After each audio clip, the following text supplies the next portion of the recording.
Well, good day YouTube, and welcome to another episode of the Albino Rhino Beer Review. Today you have the Rhino here in beautiful Regina, Saskatchewan. I gotta get used to saying Saskatchewan for my province because, you know, it's always been Ontario. Niagara Falls, Ontario. Welland, Ontario. St. Catharines, Ontario. Deer Lake, Ontario. I guess for a little bit there was Pavernatook, Nunavik. But,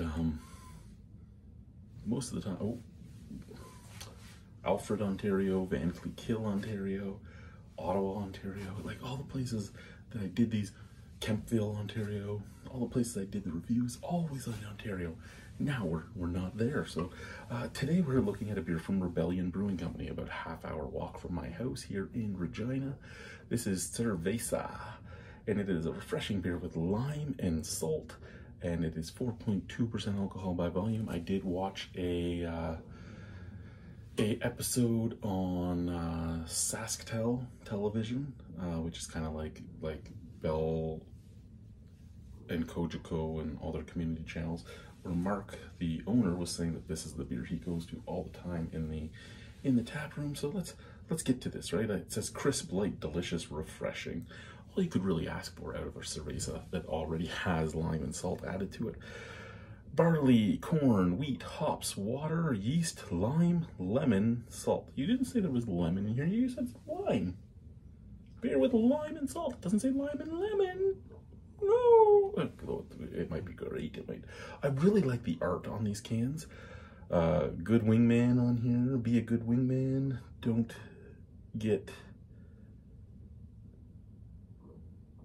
Don't let impaired friends drive. That is actually a really good slogan too, you know? You know, you always have Mothers Against Drunk Drivers. Don't drink and drive. Don't do this, don't. But be a good wingman. Don't let your pal drink impaired. That's actually a good one.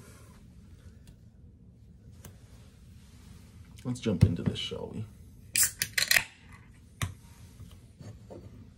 Oh, and we got our glassware now. It's not a vacation review anymore. It is a in your basement review again.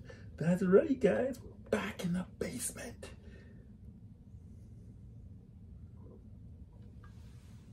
There is still beer in the can, but my pouring in this glass is not the greatest. This just tells you how long it's been since I actually really poured a beer, right? Yeah, we were on vacation about 8 months ago, but that was the first time I poured a beer in a year. So, and before that, that was the first time I really poured a beer in several years, other than the odd time here and there that I'd get a review done in Pavernatook. So I'm out of practice. I'm out of practice. Okay, so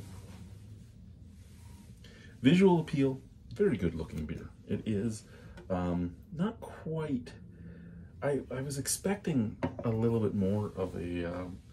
I was expecting more of a straw color than this kind of brassy, bronzy notes that we're getting here. Beautiful bright white head, a little bit of snap, crackle, pop. So, it is forming some nice little bubble tunnels. I really like the visual appeal of this. Like this being put in front of me at a bar, at a restaurant, anything like that. Even at a barbecue or something like that. Not going to bother me at all.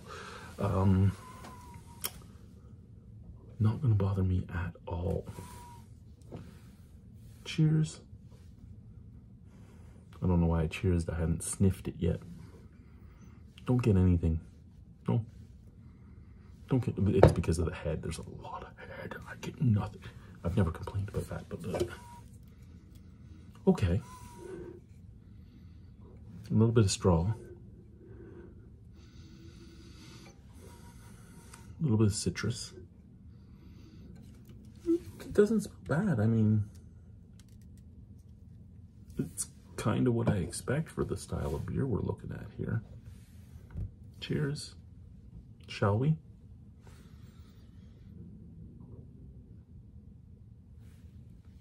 that my wife or my dog? I don't know which.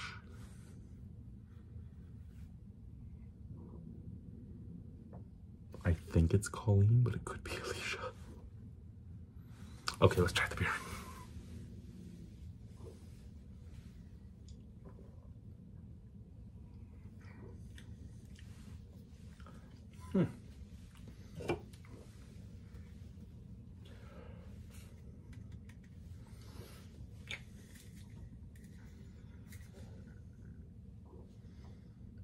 this brewed?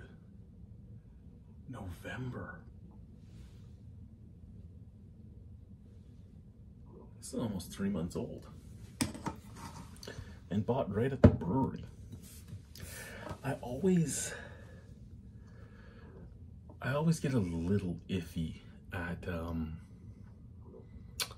it's about 4 days away from being 3 months old. I always get a little iffy at beers sold at the site that are aged quite a bit, because it makes me wonder, like, was it just not rotated? Is there not enough customers coming through? Is it just not a popular brew? But I mean, you're making a Cerveza in November, so it must be popular, because a Cerveza, if it wasn't popular, would be like your summer beer, and that was it. So to make it in November, it's like, yeah, this is going to sell out. But to still have it come like February 12th, and I know I said this was like the 20th of November when it was brewed, but I just know because this was bought for me as a home warming gift by Dion, so thank you very much again, Dion, from Coldwell Banker. And I don't know. It's just iffy to me. It's not, and it happens everywhere. It happens all over the country, and it always is one of those questions, like, are you just holding it back and sending your freshest stuff to the stores and your licensees and everything? But hey, I'm just digressing now. It's been a long time since I could just talk. Just wait till we get some people to do some live videos again. Oh my Lord.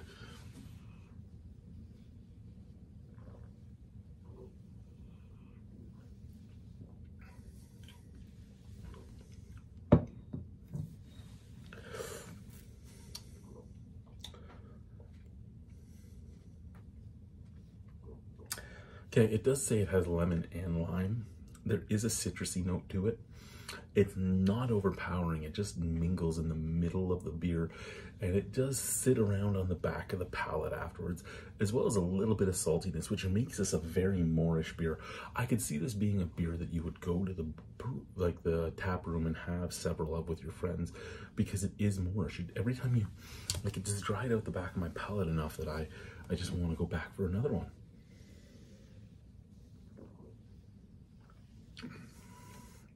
And then I put it down, I get that nice sweetness, that nice crisp forefront, followed by a little bit of citrus, and then that salty note that makes you go, hey, I need to have another sip. And you take another sip and you get that crisp sweetness, that just beautiful refreshingness, and then that little bit of citrusy note, and then that salt comes back in and it makes you go, hey, I need another sip.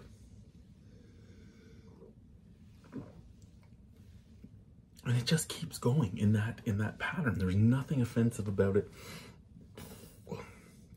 There's no off flavors. It is a perfectly brewed lager. It is. There's no offense. There's nothing. It's very, very subtle. Everything is very subtle. And I could see that being a beer that you sit back and have a bunch of with your buddies or your parents or over a meal. Oh, over a meal, this could be a great food pairing beer with some braised beef, or I've never had the tacos that they serve there, but I do hear that the taco vendor is amazing, and you could have some cerveza with your tacos and get a little bit of spiciness in there, and then this would nicely mix it out. It would just enhance it and clear it at the same time. Oh, the things you could do. I really like it. And if you haven't tried it and you like a lager and you're looking for a subtle, simple lager, go and try it. If you're looking for something like a coconut porter or something to blow your mind, it's not it. But you know what? You should still try it. You should always try things, because even if it's a style you don't normally like, you could find the one that you love. And that's what matters in this industry, right? That's what matters about trying this stuff, is you never know what you're going to find. You never know what you're going to get. You never know who you're going to meet. Cheers.